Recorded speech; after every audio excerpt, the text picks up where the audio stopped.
दुनिया कहती तुमको चांद का टुकड़ा, ना समझ है वो उन्हें पता नहीं, ना समझ है वो उन्हें पता नहीं कि चांद तुम्हारा है टुकड़ा। दुनिया कहती तुमको चांद का टुकड़ा। प्यारे विद्यार्थियों, मित्रों, नमस्कार। अच्छे होंगे आप लोग और स्वागत है आपके अपने YouTube channel Ritesh sir study point पर। और मैं हूं रितेश सर। और आज हम लोग चर्चा करने वाले हैं क्लास 10th की थर्ड एक्सरसाइज यानी एक्सरसाइज 1.3 प्रश्नावली 1.3 पर। तो आइए आज का वीडियो हम शुरू करते हैं और आगे देखते हैं। तो देखिए, सबसे पहला मैं जो है आप लोगों को रूल बताता हूं। तो देखिए, rule for exercise 1.3। Rule for exercise 1.3 में सिर्फ और सिर्फ एक ही रूल है, नियम है और कुछ खास नहीं है। तो देखिए, रूल यह एक थ्योरम है।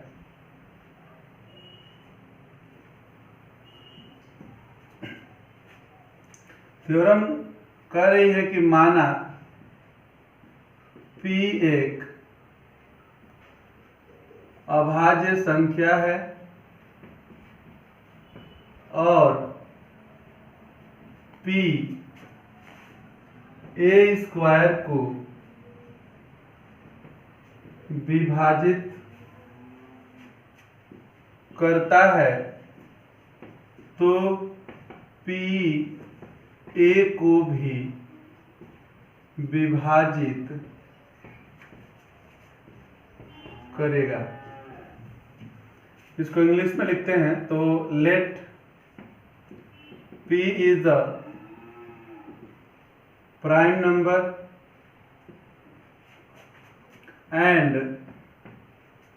P divide a square, then P also divide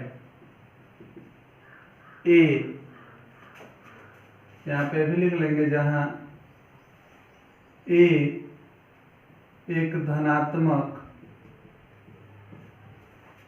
पूर्णांक है, जहां a एक धनात्मक पूर्णांक है। P also divide a where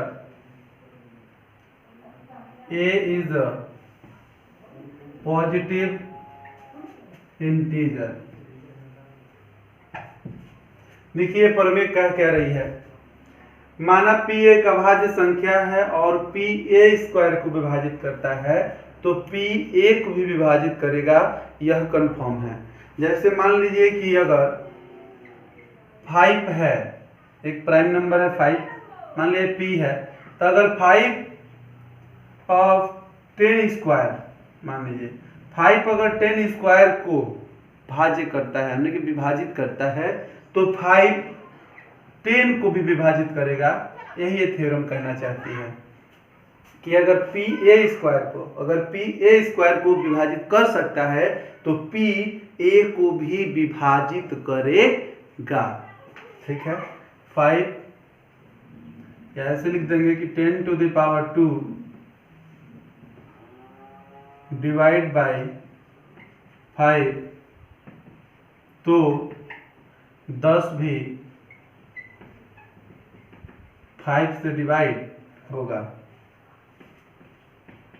देखिए, अगर 10 का वर्ग 5 से विभाजित है तो 10 भी 5 से विभाजित होगा। तो ये प्रमेय आप लोगों को समझ में आया। और एक छोटा सा बात और है, नोट के रूप में मैं आप लोगों को बता दूं। आप लोगों ने पढ़ा है रेशनल नंबर। तो देखिए, रेशनल नंबर में क्या है कि अगर रेशनल नंबर में किसी भी रेशनल नंबर को जोड़ा जाए तो रेशनल नंबर ही आता है। जैसे मान लीजिए अगर मैं कहूँ कि 1/2 में 3/2 को ही जोड़िए तो हम लोग का क्या हो जाएगा 4/2 इक्वल्स टू 2/1 रेशनल नंबर। तो किसी भी रेशनल नंबर में यदि रेशनल नंबर को जोड़ा जाए तो रेशनल नंबर आता है, रेशनल नंबर में से रेशनल नंबर को घटाया जाए तो रेशनल नंबर आता है, रेशनल नंबर में रेशनल नंबर का भाग किया जाए तो रेशनल नंबर आता है, रेशनल नंबर में रेशनल नंबर का गुणा किया जाएगा तो भी रेशनल नंबर ही आता है। ये चीजें कंफर्म है। हाँ, अगर रेशनल में इरेशनल जोड़ेंगे तो इरेशनल ही आएगा, रेशनल में से इरेशनल, और जरूरी नहीं है, ऐसा जरूरी नहीं है, फिर भी अगर रेशनल में इरेशनल जोड़े तो इरेशनल आएगा, घटाए तो इरेशनल आएगा। लेकिन अगर रेशनल की मैं सिर्फ बात करूं तो रेशनल में अगर किसी भी रेशनल नंबर यानी कि परमेय संख्या में अगर परमेय संख्या को जोड़ेंगे तो परमेय संख्या ही आएगा, घटाएंगे तो परमेय संख्या ही आएगा, परमेय संख्या में परमेय संख्या का गुणा करेंगे तो परमेय संख्या आएगा, परमेय संख्या में परमेय संख्या का भाग करेंगे तो परमेय संख्या आएगा। और सिर्फ इतने नियम के साथ इस प्रश्नावली का नियम समाप्त। इस प्रश्नावली का नियम हम लोगों का समाप्त हो गया। मात्र इतनी सी बात है, बस एक थ्योरम है जिसको आप लोग कंफर्म रूप से क्लियर कर लेंगे, पढ़ लेंगे, और उसके बाद आइए जो है इसको आप लोग लिख लीजिए, समझ लीजिए। और चलिए हम लोग प्रश्नावली 1.3 के क्वेश्चंस की शुरुआत करते हैं। देखिए हमने जो है एक्सरसाइज 1.3 का फर्स्ट क्वेश्चन लिखा है कि सिद्ध कीजिए कि करणी में 5 एक अपरिमेय संख्या है। इंग्लिश में लिखा गया क्वेश्चन कि prove that √5 is a irrational number. और एक एक्स्ट्रा क्वेश्चन लिख लिया हूं लाइक दैट, ताकि इसको हिंदी में समझा देंगे और इसको इंग्लिश में समझा देंगे, आप लोग का क्लियर हो जाएगा। ये आपकी प्रश्नावली का नहीं है, लेकिन ऐसे ही इन दो क्वेश्चन सीखने के बाद आप इतना जान जाएंगे कि √5 को अपरिमेय सिद्ध करना, √3 को, इसी तरह से आप √7 को कर सकते हैं, √11 को कर सकते हैं, ऐसे बहुत सारे कर सकते हैं। तो चलिए इसको हम लोग सॉल्व करते हैं। तो देखिए हमें सिद्ध करना है कि करणी में 5 एक अपरिमेय संख्या है, तो हम इसके उल्टा पहले मानेंगे कि यह एक परिमेय है।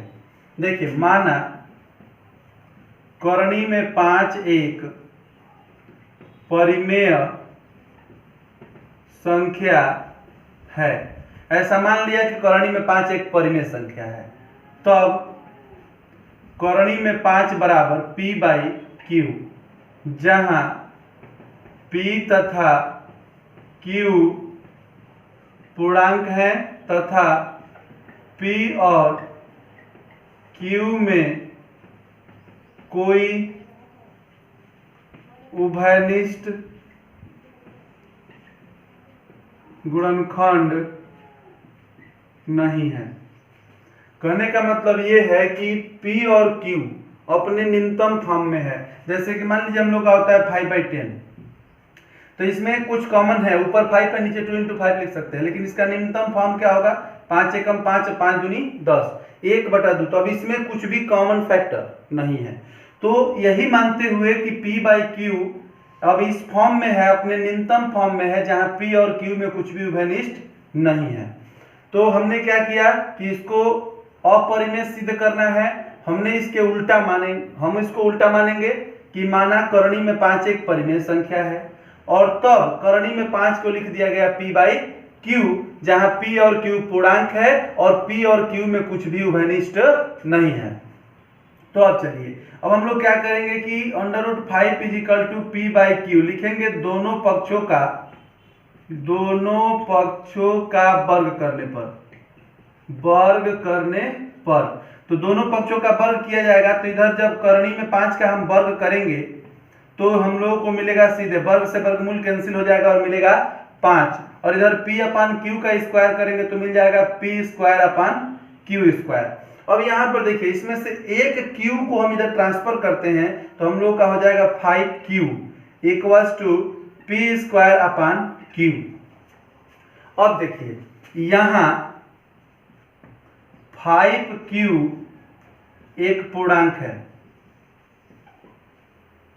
देखिए कैसे, क्योंकि Q एक क्या है, पूर्णांक है, माने हैं यहाँ पर q पूर्णांक है और किसी भी पूर्णांक से किसी पूर्णांक में गुणा किया जाएगा। जैसे मान लीजिए 3 एक पूर्णांक है और 3 एक पूर्णांक है और 3 से हम 5 में गुणा करें तो 3 5 15 एक पूर्णांक ही आएगा, तो इसलिए यह एक पूर्णांक है। और ये जो p² है तो इसमें क्या है कि कुछ भी कॉमन नहीं है, तो कभी भी हम जब दोनों में कुछ कॉमन नहीं है तो भाग देंगे तो कोई पूर्णांक आ ही नहीं सकता। तो देखिए 5q एक पूर्णांक है जबकि p²/q में कुछ भी उभयनिष्ठ नहीं है, उभयनिष्ठ नहीं है। तो कोई पूर्णांक है ये वाला पूर्णांक है 5q और इसमें कुछ भी उभयनिष्ठ नहीं है, तो ये पूर्णांक नहीं है। तो क्या कोई पूर्णांक उसके बराबर हो सकता है जो पूर्णांक ही नहीं है? तो ऐसा नहीं हो सकता। तो हमने जो माना है, अतः हमारा मानना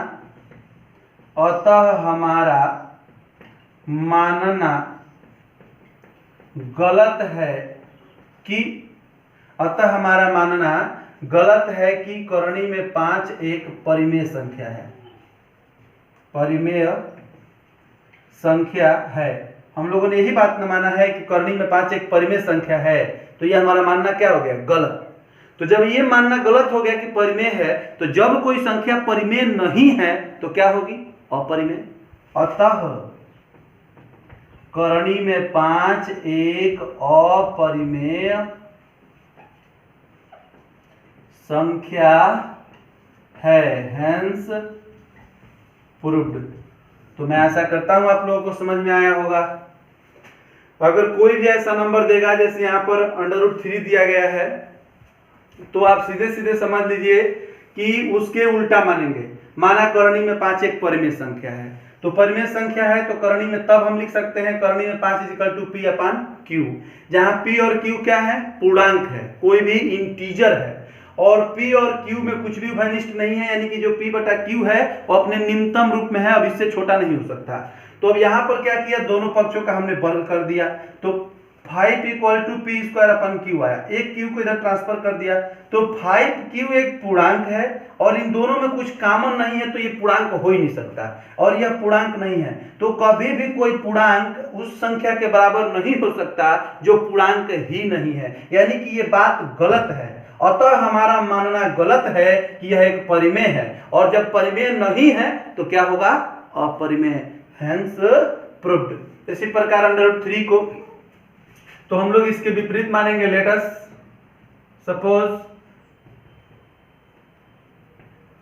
contradict √3 is the rational number. इसके विपरीत मान लिया कि ये √3 एक क्या है? रेशनल नंबर है। Then √3 = p/q, where p and q are integers and there is no any common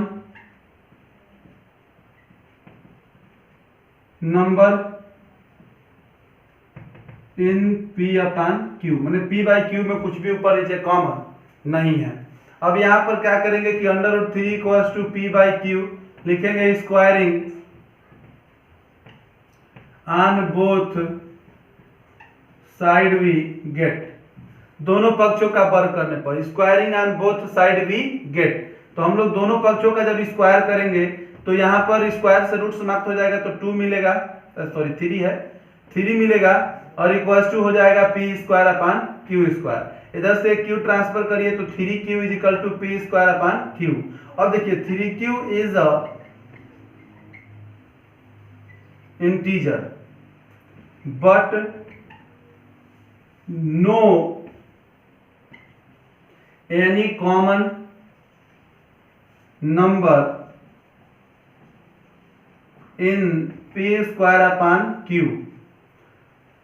सो इसलिए our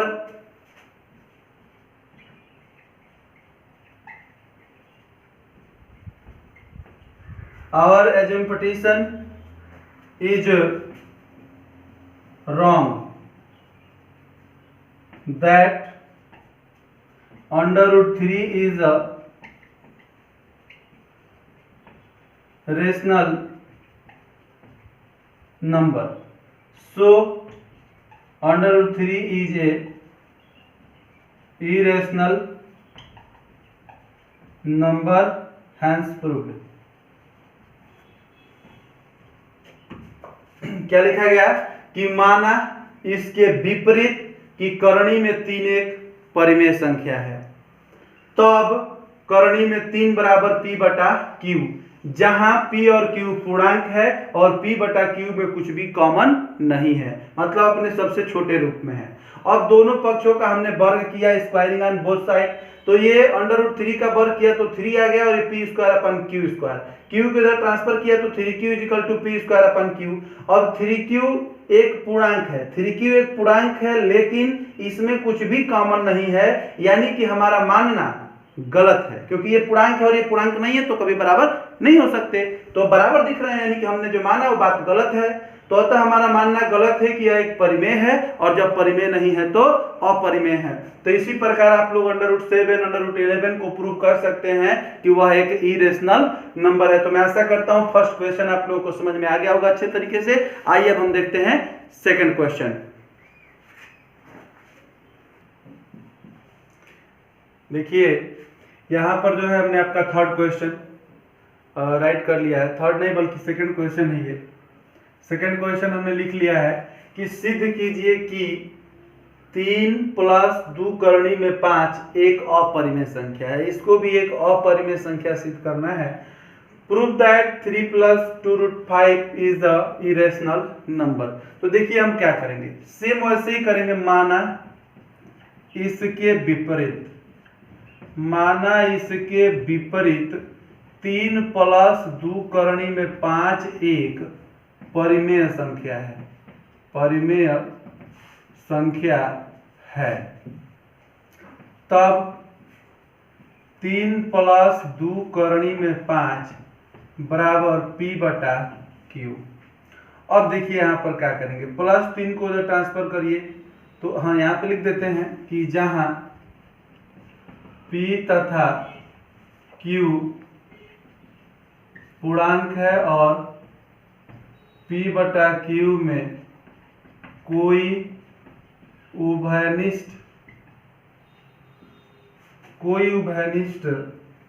गुणनखंड नहीं है। अब देखिए तो यहां पर क्या करेंगे, इसको ट्रांसफर करेंगे तो 2 अंडर रूट 5 इक्वल्स टू हो जाएगा p अपान q माइनस 3। अब इस 2 को भी ट्रांसफर करेंगे तो under root 5 equals to p upon 2q minus 3 upon 2। अब देखिए यहां इतना लिख सकते हैं, तो यहां पर देखिए p अपान 2q, तो p एक पूर्णांक है, q एक पूर्णांक है और 2 भी एक पूर्णांक है, यानी पूर्णांक है ये तो p अपान 2q एक परिमेय संख्या है। 3 बटा 2 भी एक, या ऐसे लिखता हूं p बटा 2q और 3 बटा 2, 3 बटा 2 आप जानते हैं परिमेय संख्या है, तो p अपान 2q और 3 बटा 2 एक परिमेय संख्या है, तो p बटा 2q माइनस 3 अपान 2 भी एक परिमेय संख्या है, एक परिमेय संख्या है। क्योंकि अभी मैंने पीछे आपको नियम में बताया कि यदि परिमेय संख्या में से परिमेय संख्या को घटाया भी जाता है तो क्या होता है, परिमेय संख्या ही होता है, यानी कि यह भी एक परिमेय संख्या है, जबकि करणी में 5 एक अपरिमेय संख्या है। अभी आप लोगों ने पीछे प्रूफ किया कि यह एक अपरिमेय संख्या है। तो ये बताइए कोई परिमेय संख्या किसी अपरिमेय संख्या के बराबर कभी हो सकती है? नहीं हो सकती है। कोई परिमेय संख्या अपरिमेय संख्या के बराबर नहीं हो सकती है, और यहाँ बराबर दिखाया गया है, यानी कि जो बात हमने माना वह बात गलत है। अतः हमारा मानना गलत है, अतः हमारा मानना गलत है कि, अतः हमारा मानना गलत है कि 3 + 2 करणी में 5 एक परिमेय संख्या है, एक परिमेय संख्या है। तो ये बताइए जब परिमेय नहीं है तो क्या है? अपरिमेय है। अतः 3 + 2 करणी में 5 एक अपरिमेय संख्या है, हेंस प्रूफ। तो ये रहा आप लोगों का क्वेश्चन नंबर 3। बस सीधे सीधे इसको अपरिमेय सिद्ध करना था तो पहले इसके उल्टा मान लिया कि परिमेय है और ऐसे लिख लिया जहां p और q पूर्णांक और इनमें कुछ भी कॉमन नहीं है। 3 को ट्रांसफर किया और फिर 2 को ट्रांसफर किया तो दोनों के बटा में 2 आएगा।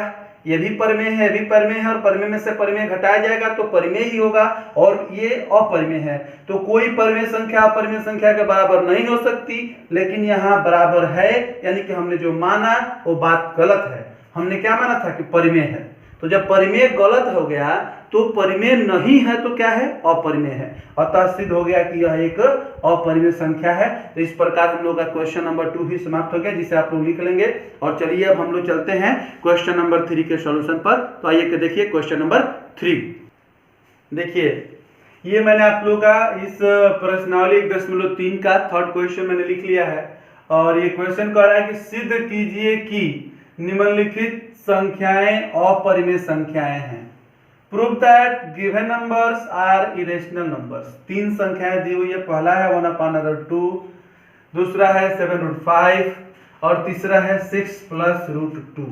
आप देखिए मैं तीनों को यहाँ पर प्रूव करता हूँ। ये आपके प्रश्नावली का लास्ट क्वेश्चन है।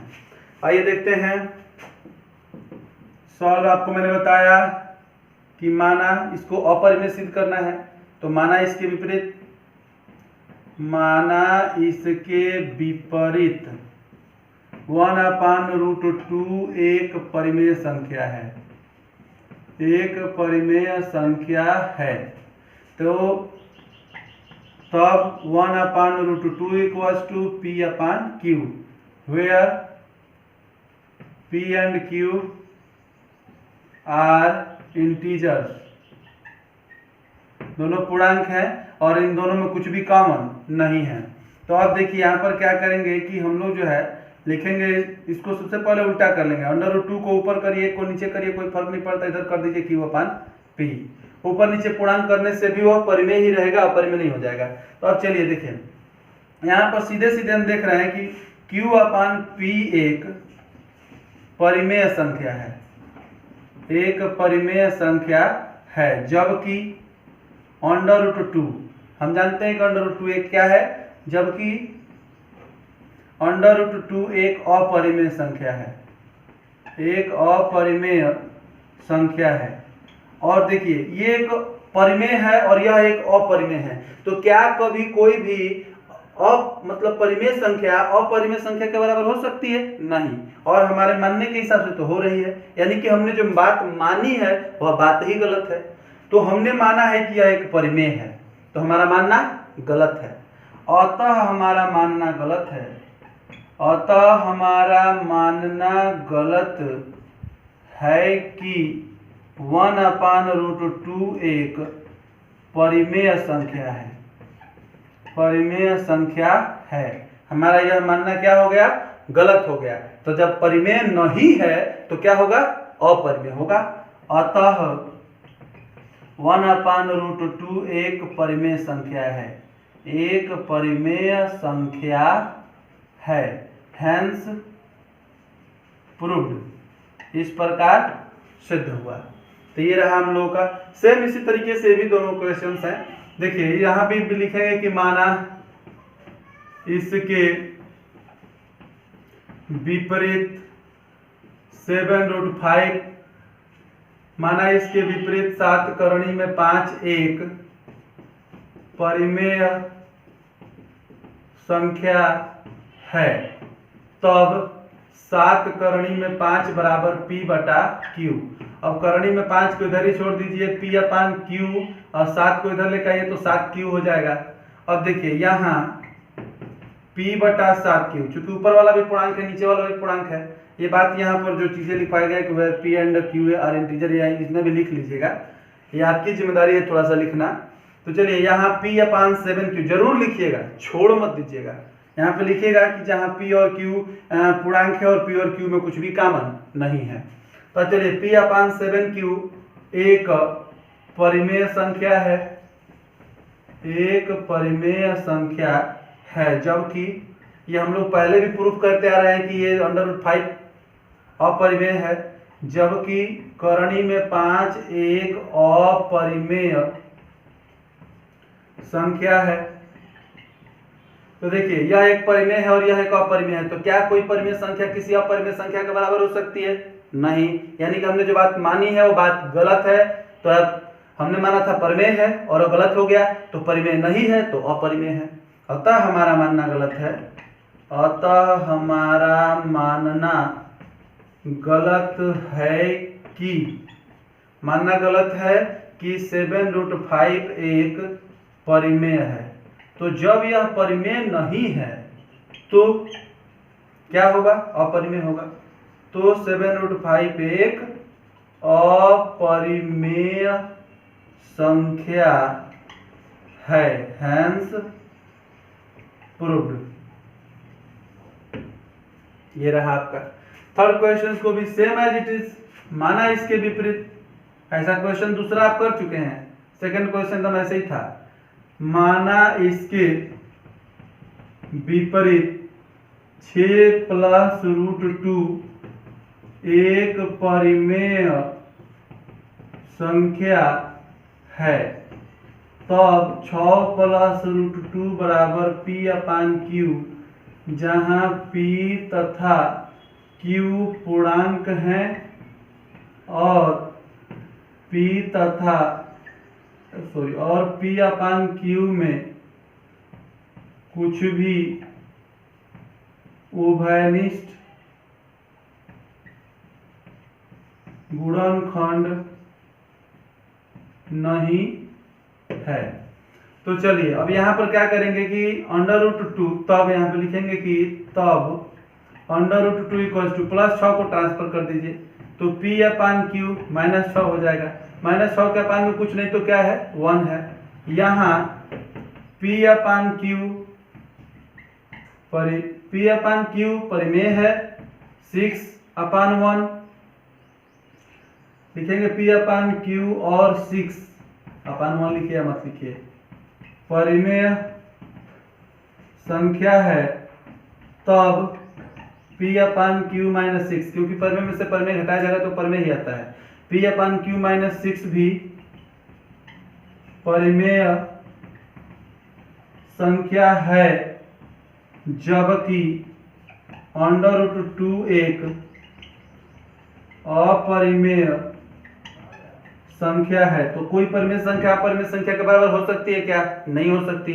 तो यानी हमारा मानना गलत हो गया। तो हम माने थे कि परिमेय है और गलत हो गया, यानी कि परिमेय नहीं है, और परिमेय नहीं है तो अपरिमेय है, प्रूफ हो गया।